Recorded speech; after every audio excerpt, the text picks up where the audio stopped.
Jeddah میں سرکاری زمینوں کو انکروچمنٹ سے خالی کرایا گیا۔ امارات کی ایک عدالت نے کام کے دوران زخمی اور معذور ہونے کے لیے مزدور کو 5 لاکھ درہم معاوضہ ادا کرنے کا حکم دیا۔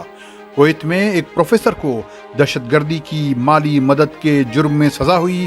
عمان میں غیر ملکی مقیم ایکسپیٹریٹس کو کورونا کی ویکسینز کی پہلی ڈوز کی مہم شروع ہو چکی ہے۔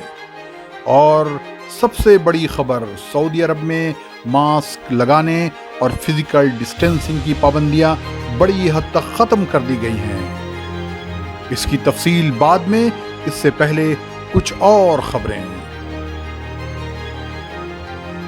آج جمعہ کا دن ہے اور اکتوبر کی 15 تاریخ۔ عرب دیس کی خبریں سننے والوں کو فیض الحق کا سلام۔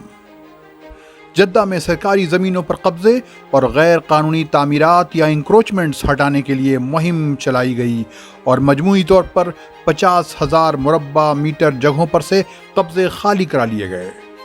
شہر اور اس کے آس پاس کے علاقوں میں جگہ جگہ لوگوں نے غیر قانونی طریقے سے اپنی عمارتوں میں توسیع کر رکھی تھی یا ناجائز طریقے سے کمرے، دیواریں اور دوسرے سٹرکچرز بنا رکھے تھے۔ حکومت کے بلڈوزروں نے حرکت میں آ کر دیکھتے ہی دیکھتے سب صاف کر دیا۔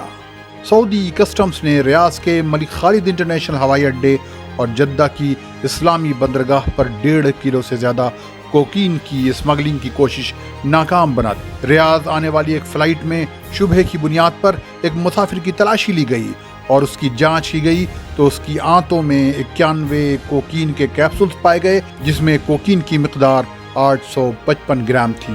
ایسا ہی واقعہ جدہ بندرگاہ پر بھی پیش آیا۔ کیا آپ کو پتا ہے کہ سعودی عرب کی 21,000 مسجدوں میں جمعہ کے خطبے میں کیا بتایا گیا؟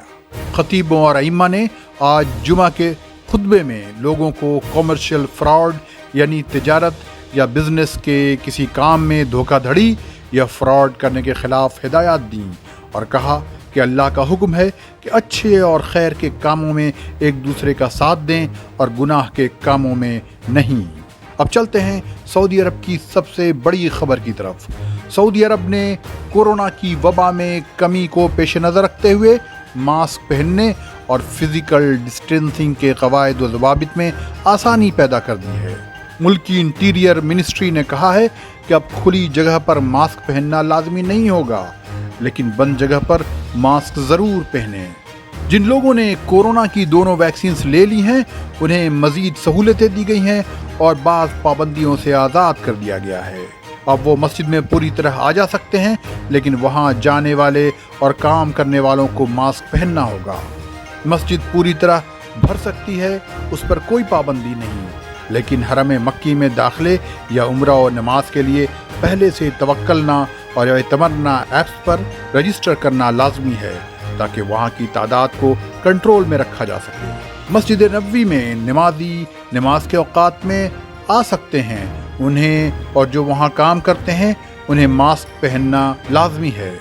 نماز اور روضہ نبوی کی زیارت کے لیے اعتمرنا اور توکلنا ایپس کے ذریعے ہی رجسٹر کریں تاکہ منتظمین کے لیے نمازیوں کی تعداد کنٹرول کرنا آسان ہو۔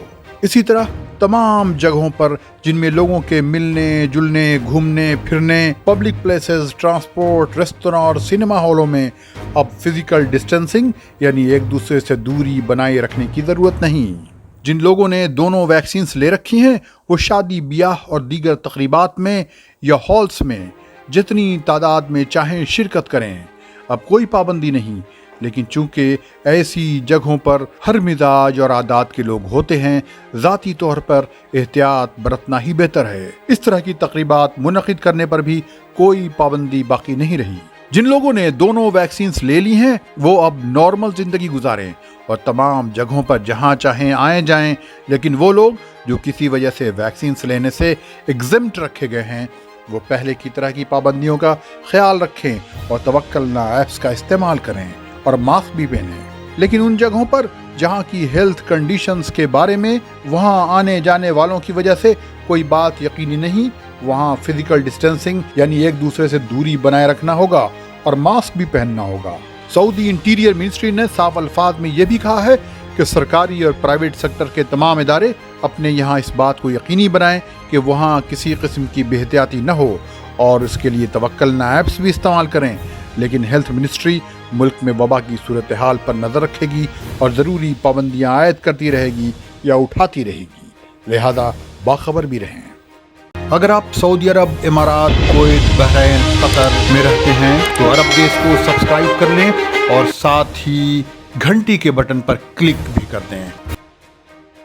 اب چلتے ہیں امارات۔ ابوظبی کی ایک عدالت نے ایک فون کے ذریعہ لوگوں کو ٹھگنے والے ایک گینگ کو حکم دیا ہے کہ وہ اپنی ایک شکار خاتون کو 2,89,000 درہم ادا کرے۔ اسی طرح عدالت نے اس بینک کو بھی حکم دیا ہے وہ اس خاتون کو 1,55,000 درہم ادا کریں، کیونکہ اس کی لاپرواہی اور وقت پر ایکشن نہیں لینے کی وجہ سے اس خاتون کا نقصان ہوا۔ اس فیصلے میں بینک کو اس خاتون کے مالی حفاظت میں ناکامی کا ملزم بتایا گیا ہے۔ ابوظبی کی اسی عدالت نے ایک کمپنی کو حکم دیا ہے کہ وہ اپنے ایک ملازم کو جو وہاں کام کرنے کے دوران گر کر زخمی ہوا اور معذور ہو گیا 5 لاکھ درہم معاوضے کے طور پر ادا کرے، چونکہ اس کمپنی نے انڈسٹریل سیفٹی کے لیے مطلوبہ احتیاطی تدابیر اختیار نہیں کی تھیں، جس وجہ سے عدالت کے مطابق یہ حادثہ پیش آیا اور یہ مزدور لمبے عرصے کے لیے معذور ہو گیا۔ یہ 38 سالہ مزدور کام کے دوران 10 میٹر کی اونچائی سے گر گیا تھا، جس کے بعد اسے اسپتال میں ایمرجنسی میں داخل کیا گیا تھا۔ اس حادثے میں کئی جگہ سے اس کی ہڈیاں ٹوٹی تھیں، بعد میں اسے اس کے ملک بھیج دیا گیا تھا، لیکن کمپنی نے اس کے ڈیوز یا حقوق ادا نہیں کیے تھے۔ اس کے غائبانے میں یہ مقدمہ چلا اور عدالت نے کمپنی کو سزا دی اور مزدور کو معاوضہ دلوایا۔ کچھ خبریں کویت سے۔ کویت کے مقام السالمیہ میں ایک ہوٹل میں آگ لگ گئی۔ یہ آگ اس کی چمنی سے لگی اور پھیل گئی۔ آگ بجھانے والے عملے نے جلدی ہوٹل خالی کرایا اور آگ بجھائی۔ دھوئیں سے 2 لوگوں کے دم گھٹنے کی اطلاع ہے، جنہیں اسپتال میں داخل کیا گیا اور اب وہ روبہ صحت ہیں۔ کویت کی ایک عدالت نے ایک یونیورسٹی پروفیسر صالح المرشد کو دہشت گردی کی مالی مدد کے جرم میں 7 سال قید اور 7 لاکھ دینار جرمانے کی سزا سنائی ہے۔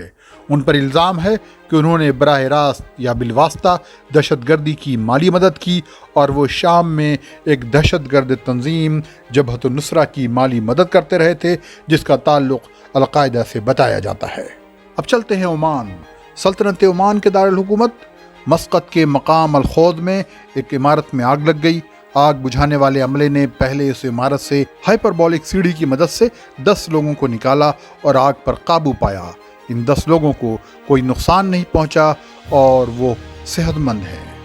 عمان میں تمام غیر ملکی مقیموں کو کورونا کی ویکسینز کی پہلی ڈوز مفت دی جا رہی ہے۔